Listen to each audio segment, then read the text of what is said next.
तेजस्विनावधीतमस्तु मा विद्विषावहै। ॐ शान्ति शान्ति शान्ति।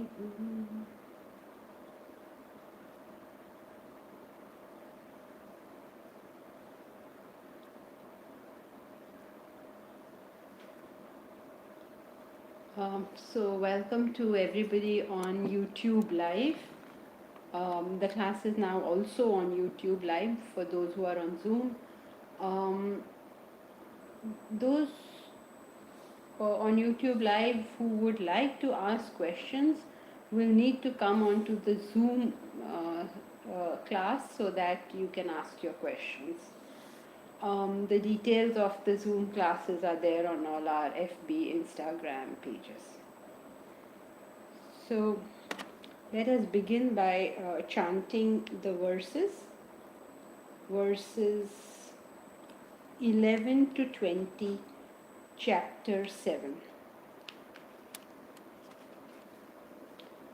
Balam balavatamasmi kamaraga vivarjitam dharma viruddho bhuteshu कामोऽस्मि भरतर्षभ ये चैव सात्विका भावाः राजसास्तामसाश्च ये मत्त एवेति तान् विद्धि न त्वहं तेषु ते महि त्रिभिर्गुणमयैर्भावैः एभिः सर्वमिदं जगत् मोहितं नाभिजानाति मामेभ्यः परमव्ययम् दैवी ह्येषा गुणमयी मम माया दुरत्यया मामेव ये प्रपद्यन्ते मायामेतां तरन्ति ते न मां दुष्कृतिनो मूढाः प्रपद्यन्ते नराधमाः मायया परुतज्ञानाः आसुरं भावमाश्रिताः चतुर्विधा भजन्ते मां जना सुकृतिनोऽर्जुन आर्तो जिज्ञासुरर्थार्थी ज्ञानी च भरतर्षभ तेषां ज्ञानी नित्ययुक्तः एकभक्तिर्विशिष्यते प्रियो हि ज्ञानिनोत्यर्थम् अहं स च मम प्रियः उदारा सर्व एवैते ज्ञानी त्वात्मैव मे मतम् आस्थितः स हि युक्तात्मा मामेवानुत्तमां गतिम् बहूनां जन्मनामन्ते ज्ञानमान् त्वां प्रपद्यते वासुदेवः सर्वमिति समहात्मा सुदुर्लभः कामैस्तैस्तैरुतज्ञानाः प्रपद्यन्तेऽन्यदेवताः तं तं नियममास्थाय प्रकृत्या नियता स्वयं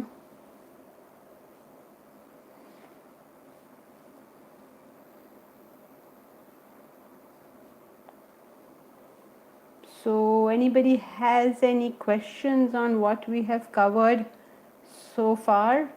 As mentioned earlier, those on YouTube will have to come on the Zoom if you want your questions addressed. And the Zoom details are there on whatever our social media pages, Facebook, Instagram, whatever. Maybe Mahesh, you can also add them to the YouTube page after the class. Okay, so Jatin has a question. Does delusion also arise from ego or sense of doership? Is ego a type of guna or thought or vasana or distortion of the mind? Does delusion arise from ego or sense of doership? Jatin, these words are used in various different ways by different masters. In Vedanta, we are defining it in a particular way. So, within the scope of our discussion, I'm going to tell you what these meanings are. But if you read it in some other books, you may find some sort of mismatch, because every author is free to sort of define, or every speaker or every author is free to define how they are using terms. So the word delusion is used in many ways. Sometimes delusion is used in the sense of ignorance of the self. Sometimes delusion is used in the sense of you have lost your head, your intellect is so overcome by the strong emotions that you're going through that it has ceased to function. So two different ends of the spectrum are referred to as delusion. So when you say, does ego arise from delusion, let's understand what the word ego refers to. Ego refers to a sense of, in its most basic form, ego refers to the fact of individuality. Like you have an individuality at all is ego. So that means a person on the verge of realization has ego, and the most gross negative person at the other end of the spectrum also has ego. So philosophically, ego means the fact of individuality, just that there is an individuality. It could be the noblest, the best, the finest individuality, but it just means that. Now, ego as used in the, whatever, by normal people, they use ego in the sense of arrogance. So again, ego also covers a wide spectrum. So my suggestion to you is, don't try to put these two, don't try to put two concepts together. Initially, as we are studying, let's just understand each concept by itself. And as we understand each thing by itself, then we will be able to figure out how it all fits in together. Hari Om. Thank you. Hari Om. Okay. Just a follow-on question from this. Last time we learned that the three modes of Maya would result in somebody not knowing the Supreme Lord. How does, my question was really emanating from that. Is not ego or a sense that I am something, or whilst I appreciate that there are various ways of seeing this, but is that not also a stumbling block? Is that not also what? A stumbling block to attain more spiritual wisdom. What is a stumbling block? The ego or the sense of doership. It's not a stumbling block, it is the problem itself. If there was no ego, you'd be a realized soul. So you can't call it a stumbling block. It is the problem.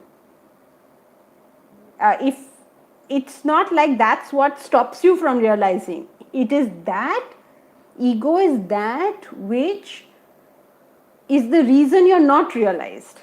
It's not stopping you. It is both your problem and your solution, both. Okay, thank you. Okay. Anyone else has any other question before we start the text? We take questions before the class and at some intervals between. Anyone else has anything? Okay, so then let's quickly summarize what we have done. um, in the 14th verse, he said, this illusion of mind made of qualities is difficult to cross over. So we are all bound by something. Some of us are bound by bad negative things, that means tamasic things. Some of us are bound by normal everyday things like family and work and all that sort of thing. That's called rajasic things. And some of us are bound by noble things, wonderful things, such as Mahatma Gandhi may be bound by the nation, or Mother Teresa may be bound by serving the poor. So I'm not saying they are bound, because we can't make a judgment on that, but just as examples of what can be noble bondage. So we can have ignoble bondage, that means like criminals, and we want to sleep all the time, or we are just so pessimistic and we just can't find like any good in this world. So you're bound by negative things. Or there are normal people who are bound by rajasic things such as desire and agitation and competition and have to go forward in life and all of that sort of stuff, normal everyday things. And the sattvic are bound by sattvic things. So each one of us, good or bad or normal, well, not normal, let's say usual, whatever it is, whether we are tamasic or rajasic or sattvic, we are all bound by something. And it is very, very difficult for us to get out of it, whatever it be. As difficult as it is for an alcoholic to get out of their addiction to alcohol, or as difficult as it is for a drug addict to get out of his addiction to drugs, it is just that difficult for us to get out of the addictions that we are into. Our addiction could be to anything. It could be like playing computer games, or it could be to just negative thinking all the time. Some people are so dark about things that they just, whatever you tell them, they have a negative thing to say. It is very difficult for us to get out of it, primarily because it is very difficult for us to see that we are stuck in something. How would we know? How would we know that we're stuck there? It's extremely difficult thing to do.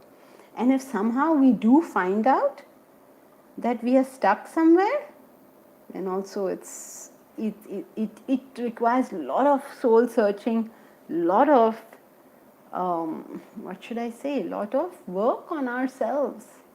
We won't do that work because all our problems to us are something created from outside. Actually, our problems are key out of our situation. Our problems are God's blessings. In the sense, of course, that it's so difficult to understand where we are stuck. But when we have a problem, it is life knocking on our doors saying, look, that's where you're stuck. That's something you're not able to resolve in your head.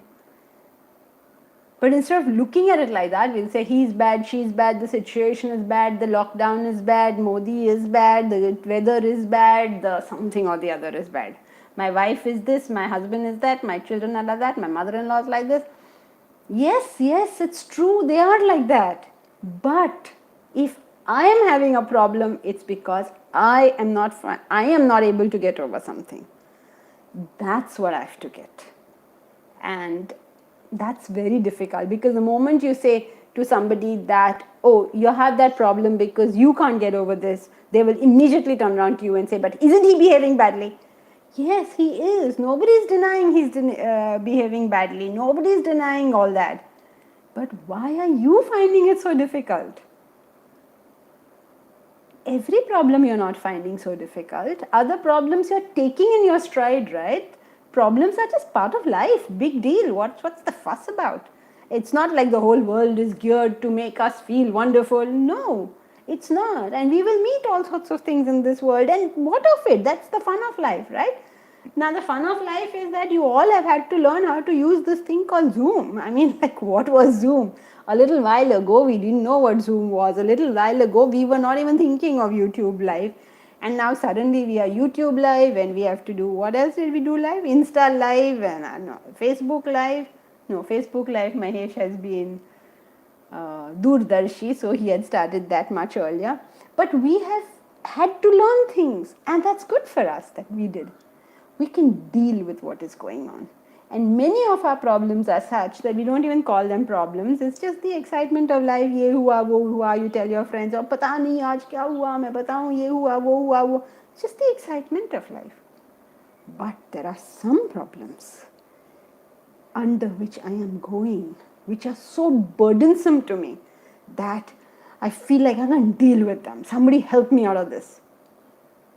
Those are the important problems of our lives, because it is in those problems that my liberation is hidden. Meaning what? That means whatever I'm bound by, whatever thought, whatever rubbish is filled in my head, this problem is going to help me remove it. And when we look at problems like that, we are well on the way to a very, very fulfilling life. So, this thing is not easy to do. It's like, oh, please, I don't want to deal with this. That's the important one. The one where you feel, yuck, I don't want this problem. Give me some other problem, God. No, you're getting this one because this is the one which is difficult to deal with. So he is very sympathetic, he is very understanding, he knows exactly what it is because he has tread this path, he has been through all the problems, he's understood the difficulty of all of this. He understood that if you do work on it, you'll come out to a much wonderful space, and he also understands that there is some kind of internal resistance from doing it.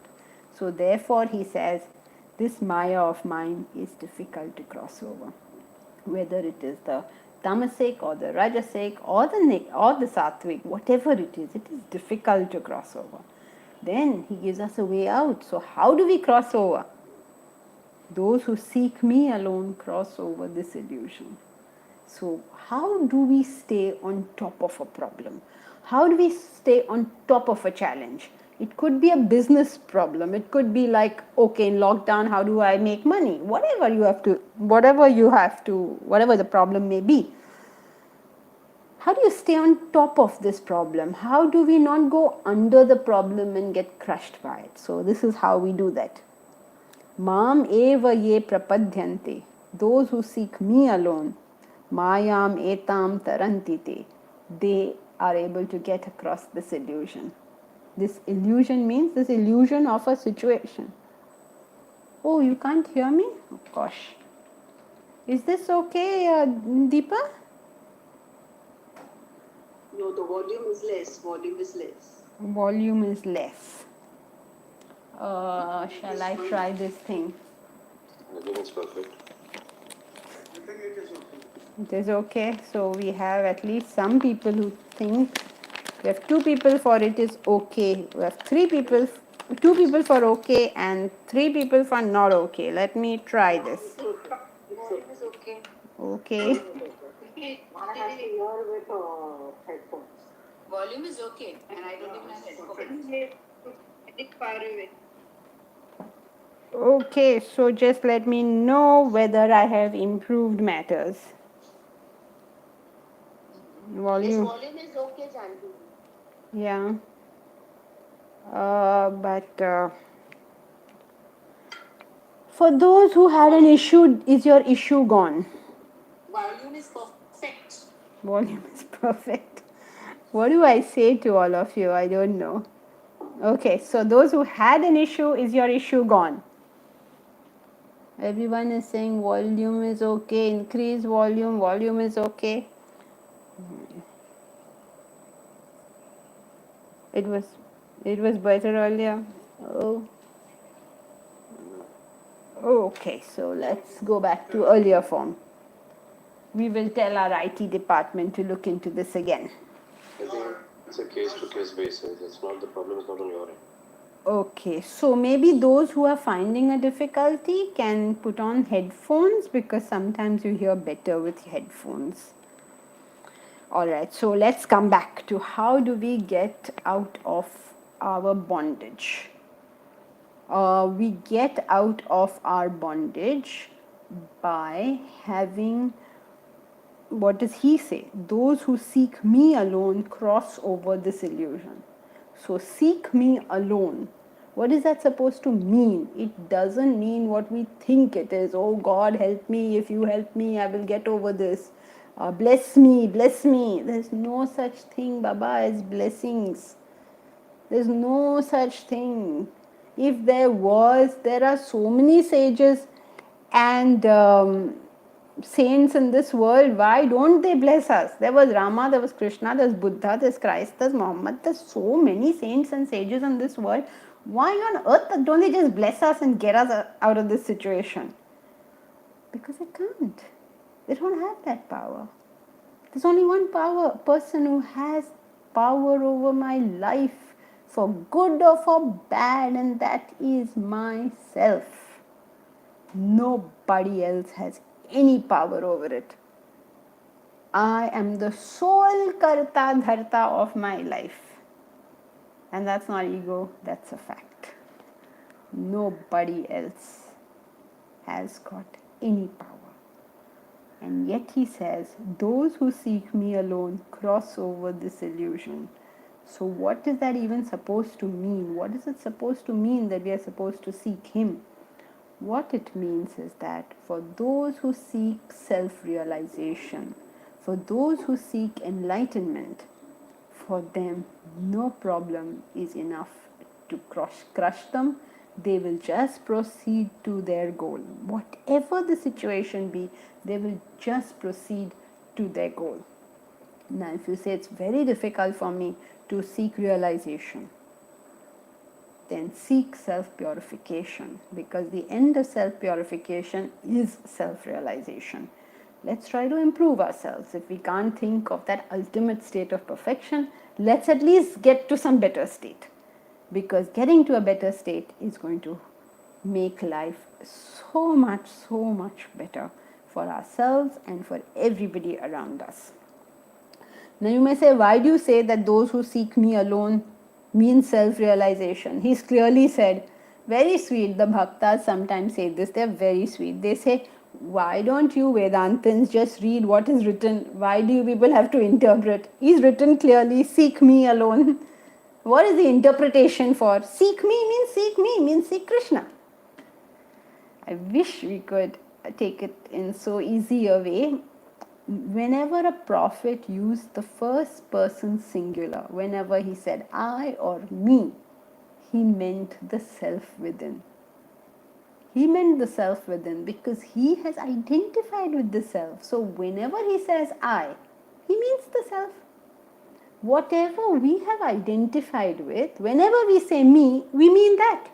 So if I say I'm feeling hot, it shows my identification with my physical body. That means when I say I am feeling hot, it means my body is feeling hot.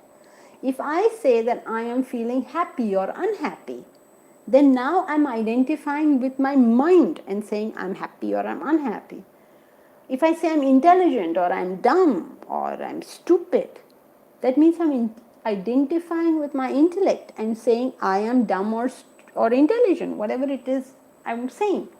But what I'm using the I for is only indicating what I'm identifying with. Am I identifying with my body or mind or intellect? Now these self-realized souls like Krishna and Rama and Muhammad and Christ and Buddha and Mahavir and Zarathustra, any self-realized soul, any of the divine souls, when they said I, they did not see themselves as Mr. Krishna or Mr. Christ or Mr. Muhammad. They did not see themselves as the body, mind and intellect. They understood that they were the self. So therefore, if you notice, they all say, come to me, I alone will save you. Come to me. I alone will save you. Now, if you're an objective person, you will think, Arey, everyone is saying come to me, तो मैं जाऊँ कहाँ?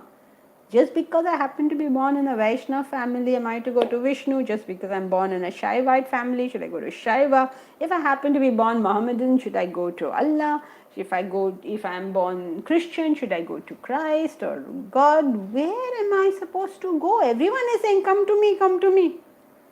And this dichotomy is easily resolved when we understand that that me they are referring to is the same I, is the same self. The same self is within all of us. So come to me means go within. Find that self within. Means find self-realization or find enlightenment. So he says, those who seek me alone, meaning those who seek self-realization alone, cross over this illusion. Means we can get ourselves away from this bondage that makes us so unhappy. But only by this process of learning to improve ourselves. The learning to improve ourselves is also sometimes misunderstood as, oh, he's treating you badly, but you continue treating him well. That's not what improving yourself is. That's not what Krishna told Yudhishthira. He didn't tell Yudhishthira, oh, Duryodhana is treating you badly, but you keep forgiving him. He said, no, get out there and fight. Get out there, Arjuna, and fight the war, because that is improving yourself at that time. And not just goody-goody behavior, it is appropriate behavior. At the right time, can you perform the right action?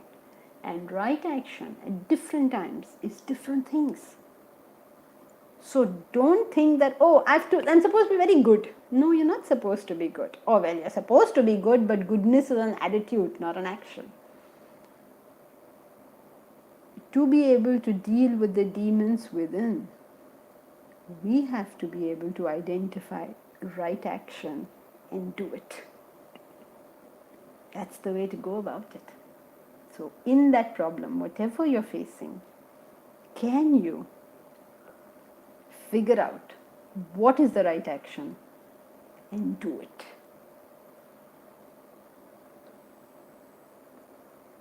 And why are you trying to figure out the right action? Why are you trying to solve that problem?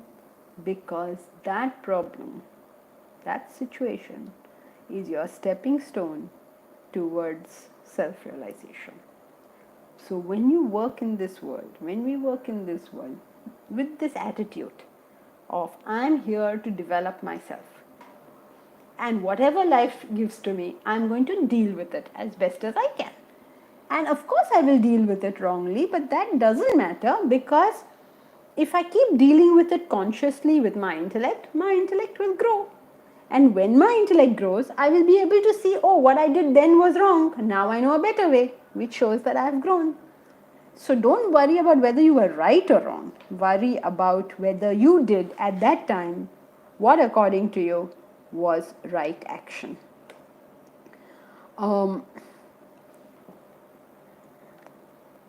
So this verse said, we are all caught up in something. This being caught up is difficult. It is sympathetic towards us.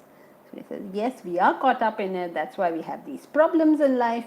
And now that we do have these problems in life, it will become very difficult to get across them, because we'll have to deal with these demons within. And so how do you deal with the demons within? Remember that ultimate goal. That ultimate goal, which is self-realization, or if that is too high for us, then self-purification. And then deal with that action, deal with the situation with that goal in mind, not with the goal of solving this problem. Because you solve this problem with so much anxiety and so much agitation and so much, I have to solve this problem, or I have to achieve this, what will happen? Another problem will come, another achievement will come. It's not just a problem. I mean, if I give you the example that you have to, the feeling that you have to deal with problems is not problems, it's achievement. Maybe you want to do something next. Don't do it as if I can't do this, I'm going to collapse, or doing this is going to be the final thing. No. Whether you solve this problem or whether you achieve your next goal, whatever it be, all that happens is there's another challenge, another goal. That's all that's going to happen. So we just go through life facing all this, because that is life. As long as you're alive, you will have these things. So we don't deal with it on a problem to problem, achievement to achievement basis. We deal with it on that long-term perspective of it's all here. I'm doing all this. I'm going through this whole deal because I have to reach enlightenment or I have to reach self-purification. That's what the Upanishad says. Bhuteshu bhuteshu vichitya dhiraha pretyasmad amritat lokad bhavanti. Bhuteshu bhuteshu means each experience. Through each experience, the wise think carefully and use it to reach Amrita. Amrita means immortality, means self-realization. But every experience, we have to think about it with reference to that ultimate truth that we are seeking. That was verse 14. Janki ji, a couple of people had raised their hands. Oops. Rohit and Renu had just raised their hands a while back. Okay, so why can't I see any raised hands over here? By the time I learn how to do this thing, I think we will have finished the lockdown. Okay, so who? Rohit. Rohit, what's your question?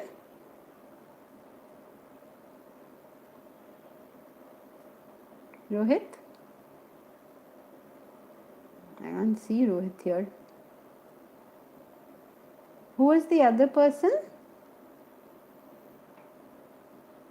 Renu. Renu, what is your question? Rohit is here. Rohit, you have a question? Renu, Rohit? Okay. Alright, so doesn't look like they have anything. Does anybody else have a question? Otherwise, we will go to verse 15. Okay, so those who are joining us late, we are on chapter 7. We are about to start verse 15.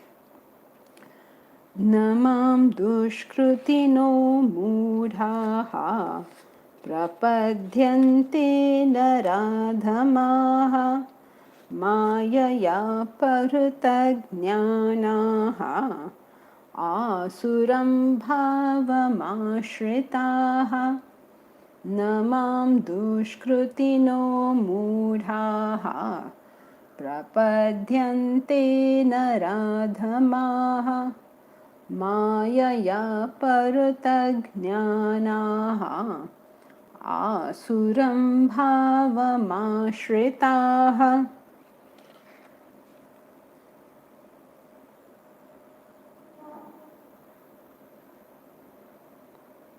Namam dushkritino mudhaha.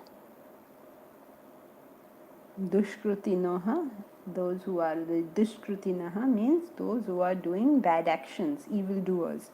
Dushkruti, bad actions, evil actions. Mudhaha, mudhaha means the fools, the deluded people. Na prapadyante, do not seek me. Mam, naradhamaha, they are the lowest of men. Those who do not seek this kind of self-enlightenment, those who do not seek the self within, they are evildoers, the deluded, the lowest of men. Extremely strong terms. And we may think that only criminals fall in this category. But probably 99% of us, all of us, fall in this category of the negative people, the deluded people, the lowest of men, because we are not focused on self-growth or enlightenment. That's not our primary focus in this world. And very interestingly, some of the noblest people aren't. I mean, just think about it. Suppose Gandhi or suppose Mother Teresa were not focused on self-growth or enlightenment, then they would technically come under this definition. All those people who have worked hard for humanity, who have struggled and done huge sacrifices may come under this definition.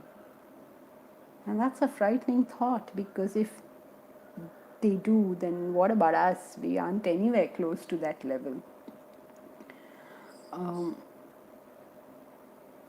It's a frightening thought, isn't it? So extremely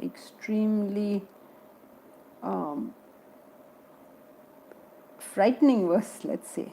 So who are these evildoers? Evildoers are those who are on the wrong track, who are doing actions which are incorrect. The deluded, because they have no knowledge of the higher. That's their delusion. And the lowest of men refers to the pleasure-seeking behavior that we have. Pleasure-seeking behavior is a very animalistic trait, but that's what we do. We have this. We do things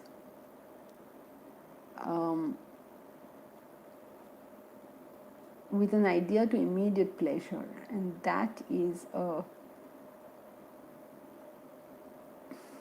low way of functioning. Low means low in the sense brainless way of functioning, in that sense low. That we will always choose something that will give us quicker pleasure than something that will give us later pleasure. And that is the sort of behavior that leads us further and further into bondage. Aparutnyanaha, whose wisdom is destroyed. So basically, all he's talking about is the opposite of what the previous verse spoke about. Aparutnyanaha means whose wisdom is destroyed. Why is our wisdom destroyed? Because we are highly agitated. Why are we highly agitated? Because to us this problem, this achievement is paramount. Why is this problem or this achievement so paramount to us? Because we've lost sight of that ultimate goal. So keep track of the ultimate goal, deal with the problem or achievement or whatever it is you're dealing with, and deal with it freely, happily. If we choose not to do it in this manner, then what are the options available to us? Then we are going to do pleasure-seeking behavior. We are going to do stupid behavior because our wisdom is lost to us. And in all this mess, we start performing evil actions because to us this problem or this achievement becomes paramount. So we start doing evil actions. Evil actions means those actions which will increase vasanas. Asurim bhava ashritaha. Such people are refuged. You see, in the previous verse he said, seek me, mam prapadyante, seek me. Now he's saying asurim bhavam ashritaha. The opposite. He's just talking about the opposite of the previous verse. And he's saying, so a people who are refuged in the asuram bhavam. Sura is God, asuram is non-God or demonic. The demonic bhavam, the way of the materialistic people. I hope you're getting this correctly, because please understand these definitions are philosophical definitions and not the definitions that people use normally. These are not the definitions of asuric behavior like you show in the television serials, these guys with this long hair and that big mustache and some violence and all. No, it is you and I and all of us. It could be greatly sattvic people, highly sattvic people, but who have lost their vision of self-realization. He's talking about those people who have forgotten or don't know that the goal of human existence is enlightenment.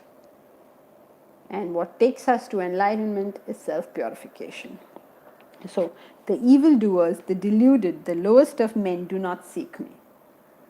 Because I hope you understand it's just a stupid way of living life. That's all he's trying to get at. Then you may say, why such dramatic words? It's because we are in some kind of stupor. We're not getting up. We're not realizing what we're doing. We're not realizing how we are wasting our life in sorrow. We're treating happiness as an option. Happiness is not an option. Happiness is what we should have at any given point. It is something that has to accompany us through our journey. So why are we living life in either this quiet despair, that I can't be happy, the situation is so bad, or in some kind of futile hope that things are going to get better? We only seem to move between these two things, and that's a rather silly way of living life. Between despair and hope, is that any way of living life? It just causes agitation, it causes health problems, it causes tension and stress, and it makes us do stupid and bad actions, and therefore get totally unexpected or totally undesirable results. That whole way of living life is very silly. And we don't get it. We don't understand that we have to learn Vedanta yesterday, not today. So he's just putting the fear of God into us by calling us all these names: evildoers, deluded, lowest of men, wisdom is destroyed, the way of the demons. Now if you understand it properly, all he's just saying to us is, don't be stupid, yaar. That's all he's saying. But he's using all these dramatic words to wake us up from the what stupor we seem to be in. It means some kind of stupor. We're not getting it. So just some punch to wake us up. Don't take it amiss that he's calling us all these things. Just like he's being a little dramatic to say, come on, get up, let's get going. Life is not bad, life is great fun, but just do it the right way and then all's good.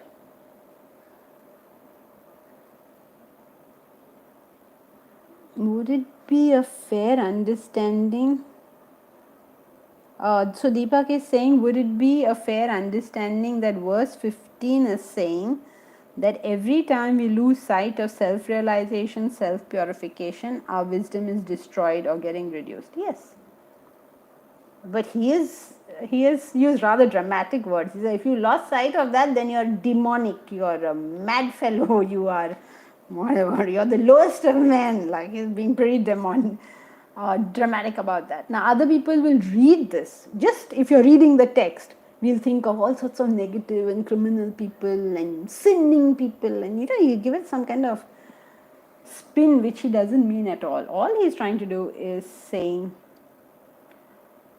wake up. Basically, it's calling you bad names so that you wake up.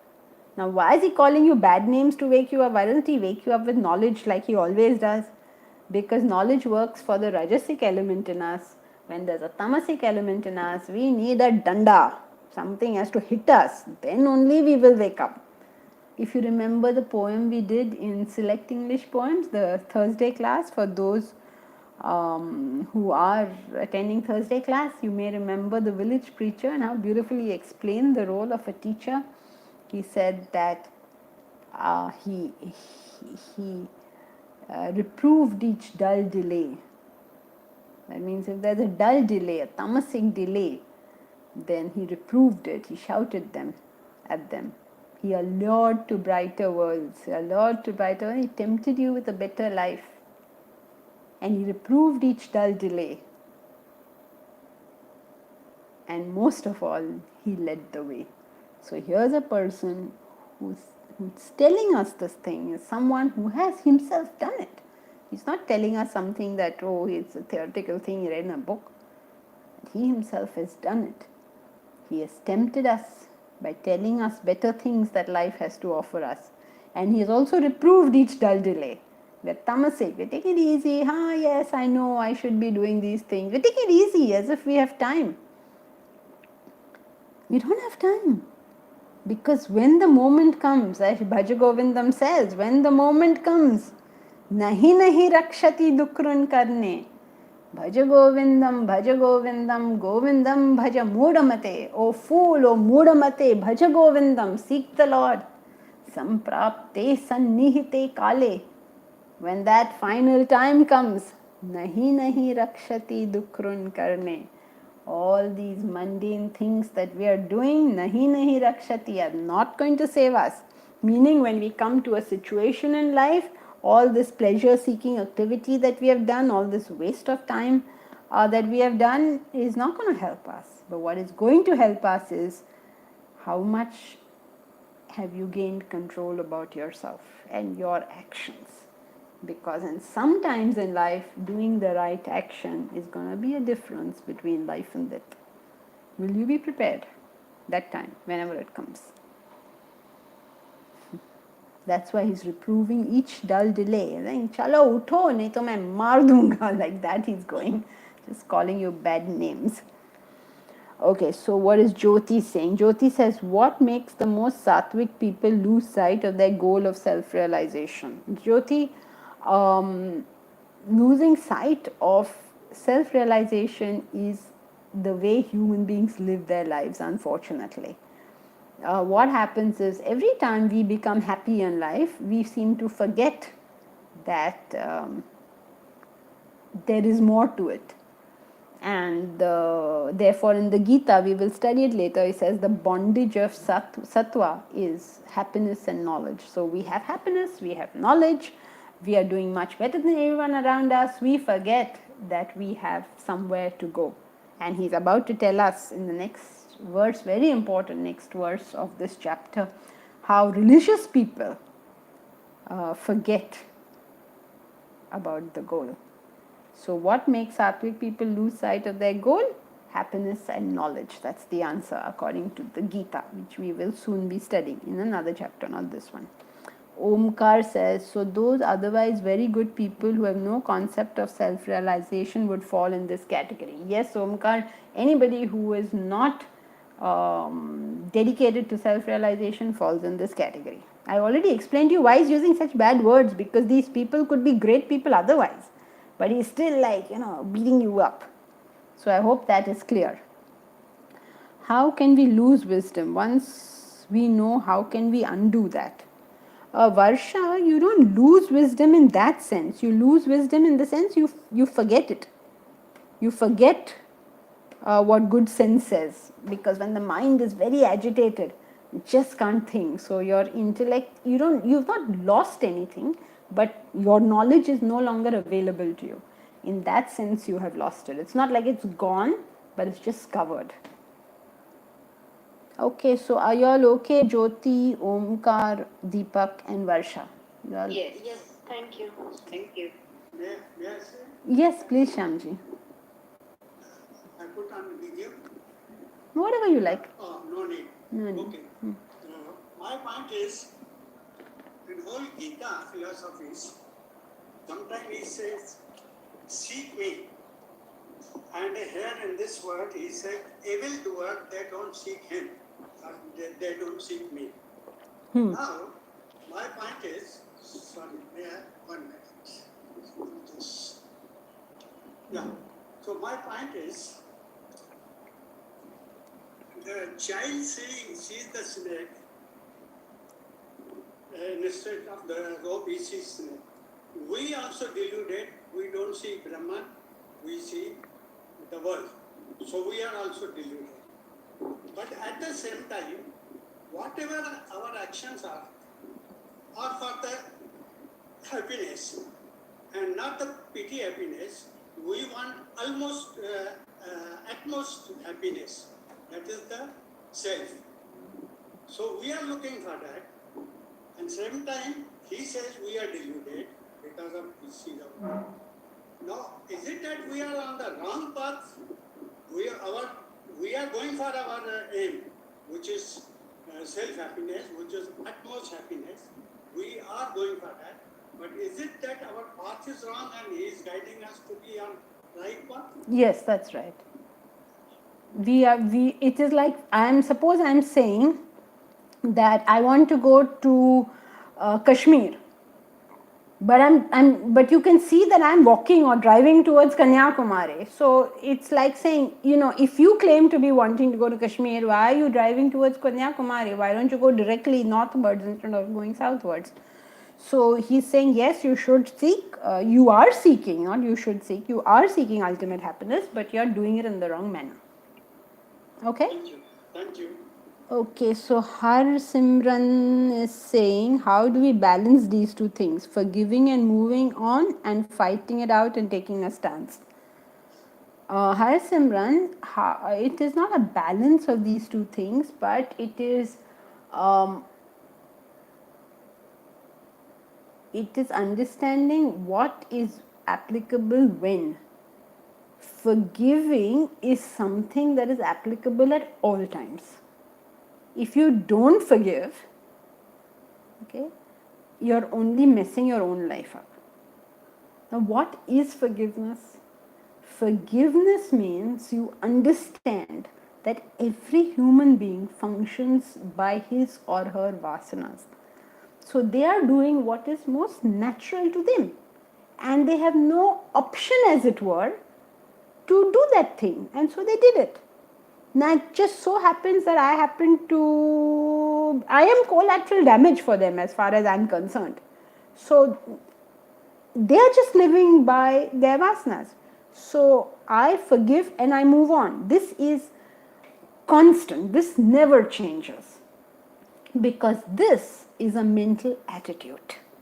The mental attitude of understanding that people function by their vasanas, and if any damage takes place to me, it's only collateral damage. It was my job to prevent that. I should get out of the way. Like if I'm wandering in the forest and the tiger attacks me, there's nothing to forgive, because why on earth am I wandering in the forest? It's the onus is on me to protect myself by not going to that forest. The tiger is just living his normal life. Some stupid people in the zoo also, they try to get into the tiger's cage. So forgiveness means simply understanding that every being functions by his or her own vasanas. That's it. So I don't have to hold any negative thought in my head for that. If any damage accrued to me, I am collateral damage, and also that it was my job to protect myself from this damage. It wasn't that person's job, it was my job. I haven't done my job to protect myself. Okay, so how do we balance these two things? Forgiving and moving on is constant. It is just the way we live our life. And the second one is fighting it out and taking a stance. Now, fighting it out and taking a stance depends on your own goal.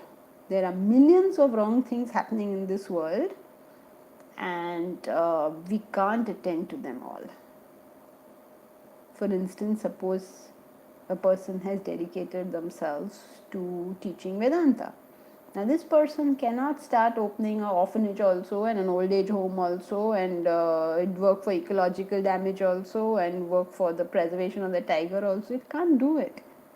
You have to choose what you're doing in life, and you have to stick by it. Just become very good at what you do, and do that for the welfare of the world. And even now, under these conditions, under these extremely difficult conditions that we're all living in, we can only do what we know how to do, right? We can't do anything more than that. So that's our way of service. So we do what we can do. If you have some money, you can give that. If you have a physical ability, you can give that. If you have knowledge, you can give that. Whatever you can do, you can do. Maybe you can do more than one thing, in which case you should do them. But in life, on the whole, you can only do a few things. One thing if you're totally dedicated to one thing, or two or three things if that's how you wish to live your life. But whatever you choose, there will be many things we can't do. There will be many very good causes that we will be able to do absolutely nothing about. That's how it works. Can't do anything about that. So am I going to fight and take a stance? Depends entirely on what is my goal, what are my conditions, what are the circumstances. All that decision comes on these sort of factors. But the question of forgiving is a constant. That is just how we live our life. We may decide to hang Ajmal Kasab, or we may decide not to. That depends on other factors. But that forgiveness is natural to us is just a fact of life. So I hope that is clear, Harsimran. Yes, ma'am. Thank you so much. Okay. Thank you. Okay, Sangeeta.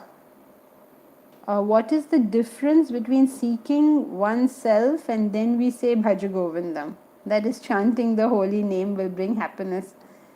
No, it's the same thing. Bhaja Govindam, seek the Lord, is exactly the same thing as seeking the self. The bhaktas say Bhaja Govindam, the jnanis say seek the self, but it's exactly the same thing. It is finding that eternal truth, that transcendental truth. It's exactly the same thing. These are synonymous terms. Okay, Sangeeta? Janki may I ask? One second, Uttara. Sangeeta, are you okay?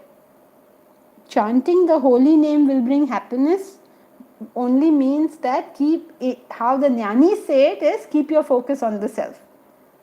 So the bhaktas say it as chanting the holy name will bring happiness. So the bhaktas sometimes misunderstanding it that chanting itself will bring the happiness. Getting happiness out of chanting is instant pleasures. Keeping your focus on reaching the Lord is Shreya.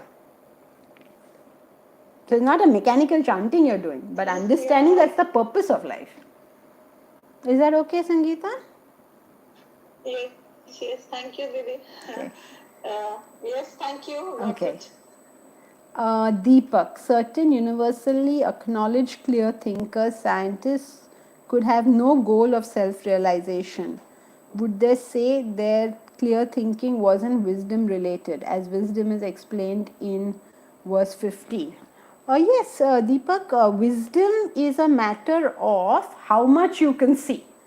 So, a scientist, a philosopher, a poet can generally see more than the average person. So, wisdom or intellect means how far can you see? How far can you see in time? How far can you see in causation? How far can you perceive something? So, scientists can obviously do this for a longer period or a vaster period. And philosophers, poets, okay, they can see a little more. Now, only a person who is spiritually oriented sees all the way up to self realization and understands that there is this journey and this is all the things that will happen. So, they are the people who see like right to the end of the journey, or at least conceive right to the end of the journey. May or may not actually see it, but at least they can conceive it. So, theirs is definitely clearer thinking, it's definitely longer thinking, but it may not be thinking right up to the end of the journey. So each one stops somewhere, right? Some people can plan for 1 week, some people can plan for 1 month, some people can plan for 5 months, some people can plan for a year, some for think in terms of 5 years or 10 years, some people can think for the whole lifetime, and some people can think for all their lifetimes. So each one has a certain, let's say, cutoff point. So how much clarity over what distance makes the difference between the qualities of the intellect. Okay, Deepak? Yes, thank you. Okay. Uttara, what were you going to say? Janki you said collateral damage because there is a difference in vasana. Not because there's a difference in vasana. That is, if somebody does something bad and I'm hurt by it, I am collateral damage. I'm collateral damage means, you understand the term collateral damage, No, right? I wanted you to elaborate on that. Acha, collateral damage means it's a term they use in the in war normally. Like they want to go kill Osama bin Laden. Okay, they don't want to kill his wife and children, but their target is to kill Osama bin Laden. So now the wife and children happened to be there at that time, so they also died. So this people who will suffer, though they were not the intended targets, and also they knocked the building down. They don't want to knock that particular building down. So all the things that get done around the main target is called collateral. All the damage that gets done around the main target is called collateral damage. So incidental damage. Also. That's right, incidental damage. Okay. Thank you. Okay. Okay, so what is this? Pratapji is saying Ravana is called here with demonic character. Not at all. You and I are called here with demonic character. Where did Ravana come into this picture? You and I are demons according to the definition given by him. But he was equally a spiritual person and devotee of Shiva. I think you missed the whole point. You and I are the demons here. And we, you and I, are equally devotees, as it were, of some big high thing. So, how do we fit into a demoniac personality? I think you've missed this whole point. Please go back and read the verse, or if there is a recording. Is there a recording? That YouTube live is there. Now, please go back and listen to the whole thing again. It is that those people who are not dedicated to self-realization, he has put in a demonic category. And why has he put them there is only to frighten us and say, it is reproved each dull delay. It is to deal with the tamas in us who are saying, yes, I'll go there one day. No, he says, you're a demon, you're the lowest of people, you're a horrible fellow, you better get your act together. It's frightening us. So please go back and listen to that, because I think that point has been missed. And what is Deepa saying here? Oh gosh. Oops, Deepa, I can't see whatever your question is. Okay, anyway, so we are finished for today, and we will continue with this very famous verse from chapter 7 next Sunday. As I think most of you know, the classes are Thursday, Friday, Saturday, Sunday. So please join us whenever you'd like to. Hari Om. Thank you, Jyoti. Hari Om. Thank you, Janki ji. Hari Om, Janki ji.